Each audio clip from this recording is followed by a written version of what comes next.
Hi, so today we're just finishing up our notes over section 2.1. We're building in this chapter.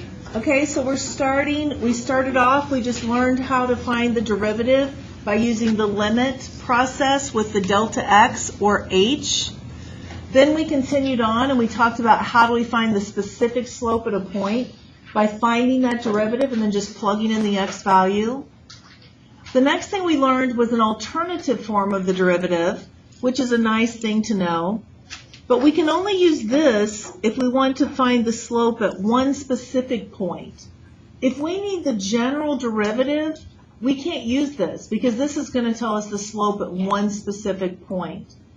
So today we're building on this and we're going to add on finding the equation of a tangent line to a curve. So this is the only new part. So the formula for the slope is always y minus y sub 1 over x minus x sub 1. Y can be any other y and x, any other pair of x, y that we have. So if we were to cross multiply this, look what we would get. Y minus y sub 1 times 1 is this. M times x minus x sub 1 is this. So this point slope formula, this just comes from the slope. Okay, it's really not anything you have to memorize. If you know this formula, you know that formula, and you've known this one probably since Algebra 1 or 8th grade math even. All right, so here's what we're doing. For each of the following, find an equation of the tangent line to the graph of f at the indicated point. And then we're going to check it on our graphing calculator. So we are given a point. So what's the best way to find the slope at 1? The easiest way? The delta x or the c? C. If I'm given c and f of c, it's easiest to use that method. So we know then that f prime of 1, that's our x value, will equal the limit as x approaches 1 of f of x minus f of c all over x minus c. Simplifying that, we get x cubed minus 1 over x minus 1. We want to be able to plug in 1 for x, but we're going to get 0 over 0. So we have to find an alternative method. Factoring is one way we could do that. Does anyone remember how to factor the difference of two cubes? Yeah, there's a formula about a cubed plus or minus b cubed that you learned in Algebra 2 and probably again in pre-calc. It goes like this. It's a plus or minus b times a minus or plus ab plus b squared. However, we don't have to memorize this formula if we can use another method. How can I always divide if I can't factor something? Synthetic division. In fact, there are some math teachers who say, why ever really teach all this complicated factoring when you can just use synthetic division? And I tend to agree. So we're going to go ahead and use synthetic division. We're going to put what would make this equal 0 would be 1. We use our coefficients 1, 0, 0, negative 1. We bring this down. We multiply and add, multiply and add, multiply and add. So now I look back and I was doing x cubed divided by x, so this is going to have to represent x squared. So now our problem becomes the limit as x approaches 1 of x squared plus x plus 1. That's what we're left with. So look at how this would have factored based on this formula. My problem was x cubed minus 1, so I would have to do the cube root of this is x. I have to use the bottom sign minus. Then I would come to this. Oops, this should be a squared. Then I have to do a squared, which is x squared, plus a times b. A is x, b is 1, so that's going to just be x, and then plus b squared. So that's how it would have factored. Do you see how if I would have factored it that way, then the x minus 1s would have canceled and I would have been left with this? Have you guys seen this before now? Does it seem kind of familiar? But it's something we're going to forget. So we can never forget synthetic division since we're going to forget some factoring rules. So now we can substitute in f prime of 1. 1 plus 1 plus 1 is 3. What is that finding then when we find this answer? Slope. This is the slope. So now we're trying to find the equation of the tangent line. Here's our point, here's our slope. So I can use point slope formula. Y minus 2 equals slope times x minus 1. So y equals 3x minus 3 plus 2. Y equals 3x minus 1. Remember that we can use our graphing calculator to check this. If I go under y equals and I put in my original function, x cubed plus 1, here's the graph of it. I want to find the slope when x is 1, so I go second trace, calculate, slope is number 6. And I want to find the slope when x is 1. And it tells me right here, here's my slope. My slope is 3.0001. That is an estimate, but that does support the fact that we think the slope should be 3. So we know our slope is right for this. So now I'm just going to graph the tangent line and see if it does appear to be a tangent line. And here's the tangent line coming in. See how it's touching the graph at that point 1, 2?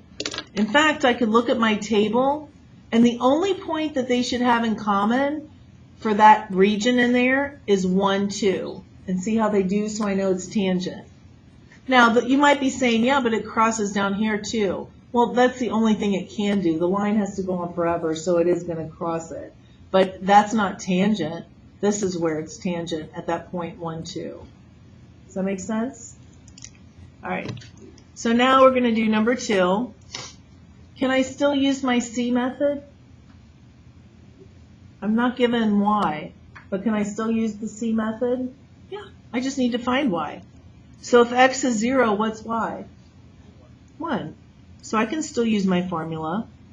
So g prime of x is going to equal the limit as x approaches 0 of f of x minus f of c. Well, f of c is 1 all over x minus 0, which is just x. I want to plug in 0 for x, but I'm going to get 1 minus 1 over 0. So what can we do instead? Multiply by that common denominator, which is x plus 1. So now I'm going to have the limit as x approaches 0. When we multiply this, x plus 1 over x plus 1 is just 1. Minus. Multiply this, and it has to stay in parentheses. Do not multiply out the bottom. What do you think a common mistake might be in this step that I see a lot of people do? Crossing out the x plus 1s. You can't do that. These are terms. This has to get the negative distributed through it. So 1 minus x minus 1 over this. 1 minus 1 is 0, so I'm going to have this now.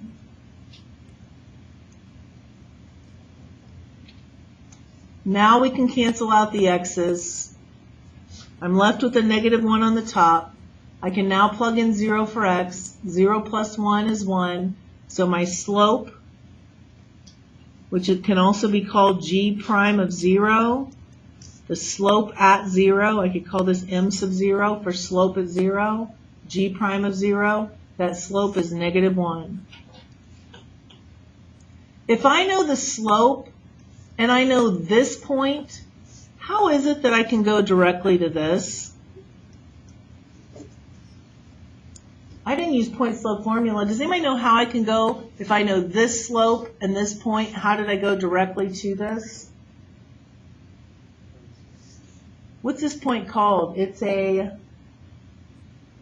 special type of point when x is 0 and y is 1. What is that? Y-intercept, right?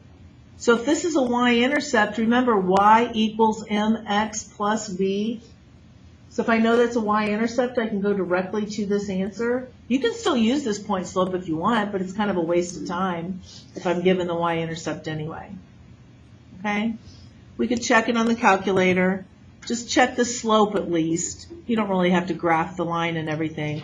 But if I'm taking a quiz, I do like to check the slope. Let me show you this too. A lot of people don't know this. If you go to alpha, y equals, look how it gives you this n over d. I like using this. It gives me a fraction. And I don't have to use parentheses around it. I don't know. I just think that's kind of a nice thing there. So I can put that in. I can do my zoom 6. Here's the way it looks. It's going to have that vertical asymptote at -1. I want to check to make sure that my slope, number 6, when x is 0, I want to make sure that that slope is 1. -1 rather. And it is -1. Okay? So the slope of that tangent line right there, you can even kind of see it, is -1. All right, let's come down here.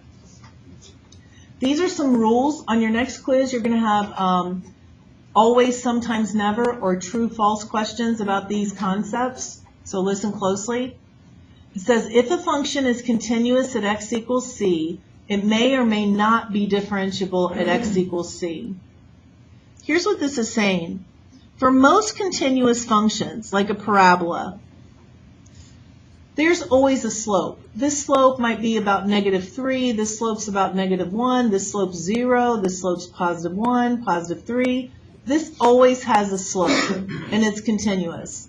Think about driving on this. You could drive along this. You know, you'd have to go fairly slow, but you wouldn't have to come to a complete stop, right? Because it's a nice continuous curve with no sharp turns.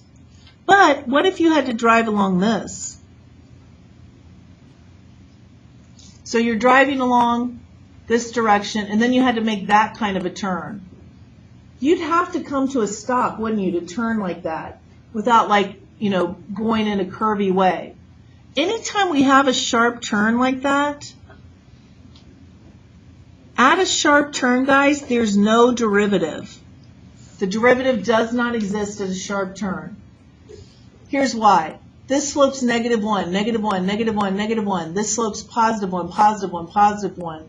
There's no gradual change to the slope. Whereas this one has a gradual change. This one, though, if you're driving along and you try to make that turn, you're going to have some big trouble there. Don't ever try that. That's why when you have when you have a right angle intersection, you usually have a four-way stop or something. Okay? Another common place where you have a sharp turn is this kind of a shape. This will come up a lot later. So we're driving along, this slope's nice, nice slope, nice slope. Then all of a sudden you've got that kind of a turn. Okay, that's a very sharp turn there. In fact, this one has a vertical tangent line. It also has that sharp turn. So there's no derivative there either.